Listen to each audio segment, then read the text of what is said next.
A young mechanic named Maya helps a rich man fix his broken Mustang on a rainy night.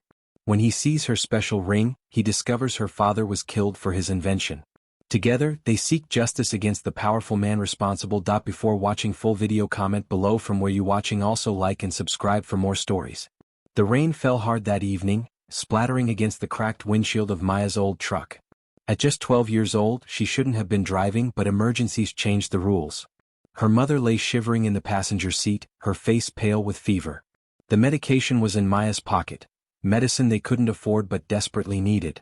"Just a little further, Mom," Maya whispered, her small hands gripping the steering wheel.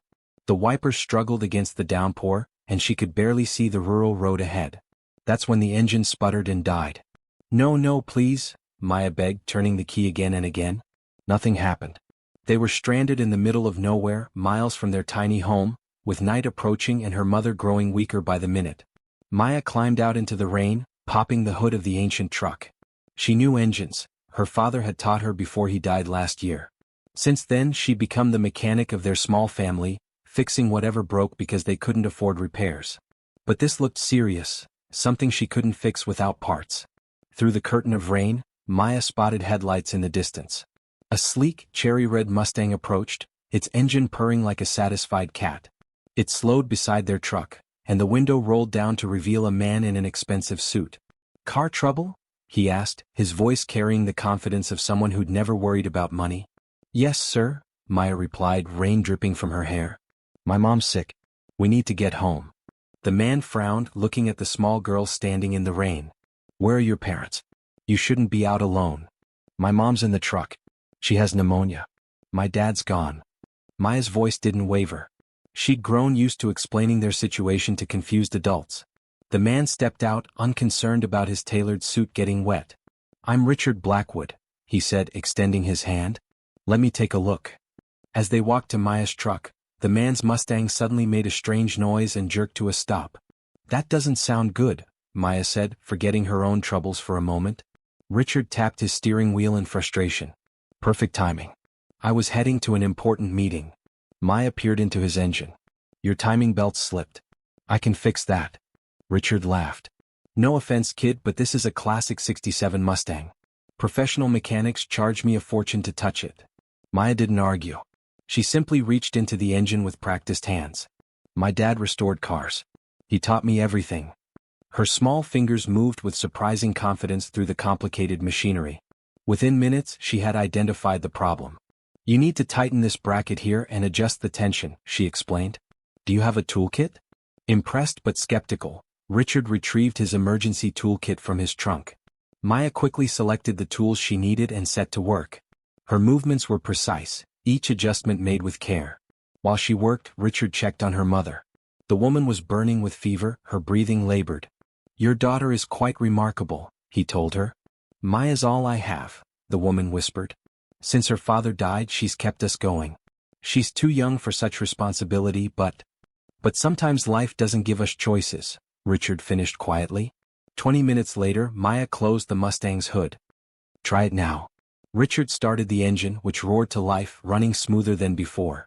"That's incredible. You've actually improved it." "Your carburetor needed adjusting too," Maya explained with a simple shrug. "Now, can you help us get home?" Richard nodded, suddenly curious about this extraordinary child and her sick mother. He helped transfer Maya's mother to his Mustang, then towed their truck to their home, a small rundown house at the edge of town. As they carried her mother inside, Richard noticed the sparse furnishings. No TV. Minimal furniture. The kitchen cabinets hung open, mostly empty. But everything was meticulously clean and organized. After they settled her mother in bed and Maya gave her the medicine, Richard noticed something glinting on the girl's finger, a ring with a small emerald stone. "That's a beautiful ring," he remarked. Maya touched it protectively. "It was my grandmother's. Dad gave it to me before he died. He said it would protect me." Richard studied the ring more closely, a strange expression crossing his face. "May I see it?" Reluctantly, Maya slid it off and handed it to him. The emerald caught the light, revealing an unusual pattern within the stone. Richard's hands trembled slightly. "This symbol? I've only seen it once before. Where did your father get this?" "He said it belonged to his mother and her mother before that.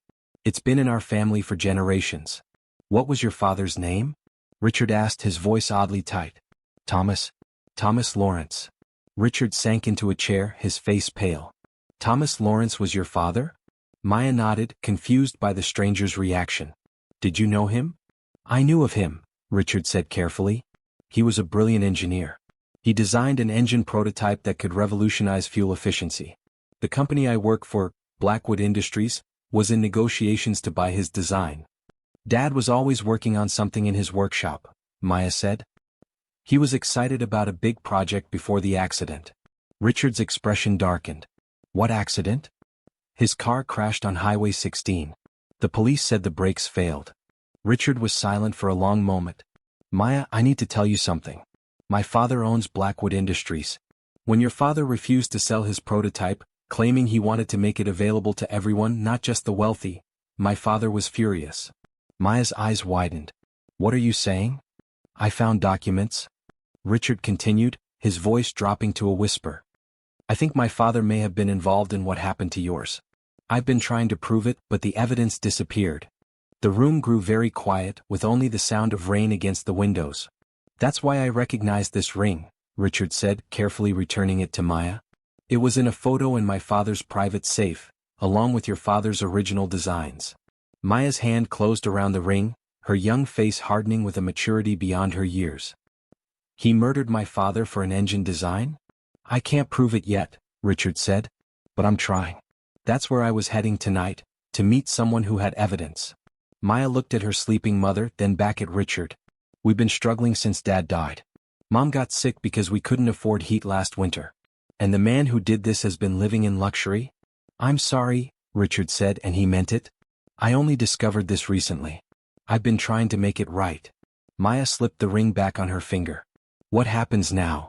Now, Richard said, we work together. Your father was brilliant and so are you. His design is still locked in my father's vault. If we can retrieve it and the evidence of what he did, we can get justice for your father and help your mother. Over the following weeks, Richard became a regular visitor at Maya's home. He brought groceries, paid for her mother's medical treatment, and spent hours with Maya in their garage, working on cars and planning. Maya's mother slowly recovered, watching with cautious hope as her daughter and the wealthy man formed an unlikely friendship. Richard taught Maya about business and corporate strategy, while she taught him about engines and honest work. Together, they discovered that Maya's ring wasn't just a family heirloom.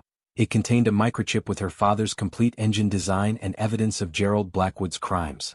Thomas Lawrence had hidden his most valuable creation in plain sight, entrusting it to his daughter for safekeeping. As they worked to build their case, Gerald Blackwood discovered his son's betrayal. He sent men to Maya's house to search for the design, destroying their home in the process. Maya and her mother barely escaped, finding refuge with Richard, who had anticipated his father's reaction and prepared a safe house. He's destroyed everything we had, Maya said, her voice hard as she stared at the photos of their ransacked home. Not everything, Richard reminded her, pointing to her ring. You still have what matters most, your father's legacy and the truth. With the evidence secured on the ring's microchip, Richard called an emergency board meeting at Blackwood Industries.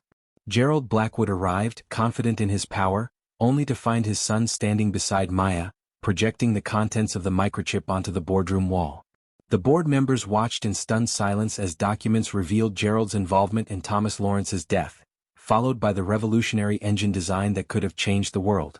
This child, Richard announced to the board, is Thomas Lawrence's daughter. Her father was murdered for this design, which my father then buried to protect his oil investments. Gerald lunged for Maya, trying to grab the ring, but Richard stepped between them. It's over, father, Richard said.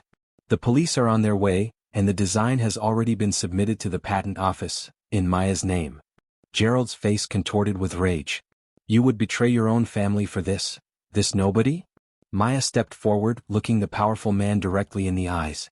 My father wasn't a nobody. He was a good man who wanted to help people. And now, his work will do exactly that.